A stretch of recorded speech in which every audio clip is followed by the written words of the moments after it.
Un facteur sonne à une porte. Une dame ouvre, en peignoir. « Bonjour, madame. J'ai un colis pour vous, mais il est trop lourd, je ne peux pas le porter. Il faut venir le chercher à la poste. » La dame. « Mais c'est un livre. » Le facteur. « Un livre de 300 kilos? C'est une encyclopédie en granit. » La dame. « Non, c'est le nouveau roman de Marc Levy. Il est très long. » Le facteur la regarde, dubitatif. Il sort un formulaire. « Signez ici que vous refusez le colis. » La dame. « Mais je ne refuse pas. Je veux mon livre. » Le facteur. « Alors venez le chercher. » La dame s'habille, prend son vélo, va à la poste. À la poste, une queue de 20 personnes. Elle attend 1 heure. Quand elle arrive au guichet, l'employé lui dit « Désolé, madame, le colis a été renvoyé à l'expéditeur. Vous n'aviez pas pris rendez-vous. » La dame. « Prendre rendez-vous pour un colis ?» L'employé. « C'est la nouvelle règle depuis ce matin. Le directeur a décidé que les colis de plus de 200 grammes nécessitent une réservation. C'est pour fluidifier le trafic. » La dame hurle. Un autre employé s'approche. « Calmez-vous, madame, sinon je vous mets en liste d'attente pour les hurlements. » C'est 3 semaines. La dame sort de la poste, furieuse. Elle appelle le service client. Une voix enregistrée. Pour les colis perdus, tapez 1. Pour les colis mangés par le chien, tapez 2. Pour les colis transformés en meubles par votre facteur, tapez 3. Elle tape 3. On lui répond « Votre facteur a transformé votre livre en étagère. Voulez-vous la récupérer ?» La dame dit oui. On lui donne l'adresse du facteur. Elle va chez lui. Le facteur a effectivement fabriqué une étagère avec le livre. Les pages sont collées entre elles. Sur l'étagère, il a posé un pot de fleurs. La dame. « C'est mon livre. » Le facteur. « C'était votre livre. Maintenant, c'est un meuble design. Je le vends 200 € sur Etsy. Voulez-vous l'acheter ?» La dame. « Je l'ai déjà payé. » Le facteur. « Vous avez payé le livre, pas l'étagère. » La dame appelle son avocat. L'avocat, qui est aussi son ex-mari, lui dit « Laisse tomber, ça coûtera plus cher en frais. Achète l'étagère et mets-y un pot de fleurs. » Elle achète l'étagère. Elle rentre chez elle. Elle pose l'étagère dans le salon. Et elle lit le pot de fleurs. Sur le pot, il y a écrit « Marc Levy, meilleure vente ». Elle pleure. Le facteur, lui, a été promu directeur de la poste. Il a instauré la réservation pour les colis de moins de 10 grammes. Personne ne vient plus. La poste ferme. Il devient livreur de pizza. Mais il mange les pizzas avant de les livrer. Aujourd'hui, il est au chômage. Il lit des livres empruntés à la bibliothèque. Il les rapporte toujours en retard. Un psychologue reçoit un patient. Le patient, un homme d'une 40aine d'années, entre, s'assoit sur le divan et dit « Docteur, j'ai un problème. Je suis convaincu que je suis une tarte aux pommes. » Le psychologue, qui a l'habitude, prend son bloc-notes. « Depuis quand ?» L'homme. « Depuis que j'ai goûté une tarte aux pommes chez ma grand-mère, à l'âge de 6 ans. C'était une révélation. » Le psychologue. « Et en quoi cela vous gêne-t-il dans votre vie quotidienne ?» L'homme. « Je ne peux pas sortir, les gens veulent me manger. Ma femme a essayé de me mettre au four. Mes enfants veulent ajouter de la cannelle. Et au travail, on me regarde bizarrement quand je dis que je préfère la chantilly. » Le psychologue note « Délire de transformation identitaire associé à un trouble alimentaire régressif. » Il propose une thérapie cognitive. L'homme refuse.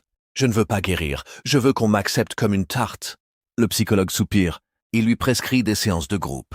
Le groupe est composé d'un homme qui se prend pour un yaourt nature, d'une femme qui se croit une fourchette et d'un enfant qui se prend pour une nappe en papier. Ils se réunissent toutes les semaines. Le yaourt dit « Moi, on me met au frigo, c'est humiliant. » La fourchette « On me plie, c'est pire. » L'enfant « Moi, on me jette après le repas. » La tarte « Au moins, vous, on vous consomme. Moi, on me laisse parfois sur le bord de l'assiette. » Le psychologue, épuisé, propose une sortie thérapeutique, aller dans une boulangerie.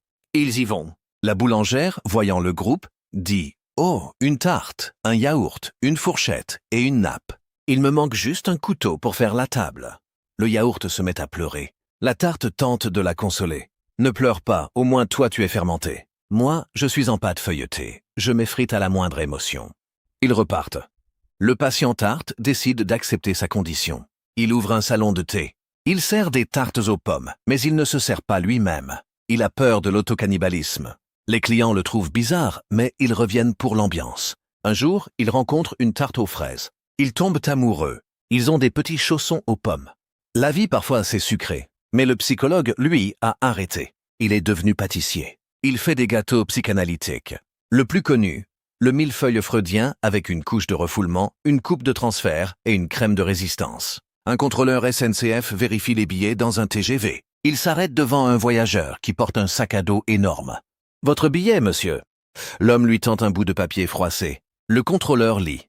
Bon pour un voyage en train, mais uniquement si le train est à l'heure. Le contrôleur. Monsieur, ce n'est pas un billet valable. L'homme. Je l'ai acheté sur le Bon Coin à un gars qui s'appelait Marcel du 93. Il m'a dit que ça passait crème. Le contrôleur. Je vous verbalise. L'homme sort un deuxième papier. Et ça? C'est un laissez-passer pour personnes à mobilité réduite. Le contrôleur. Vous marchez très bien. L'homme.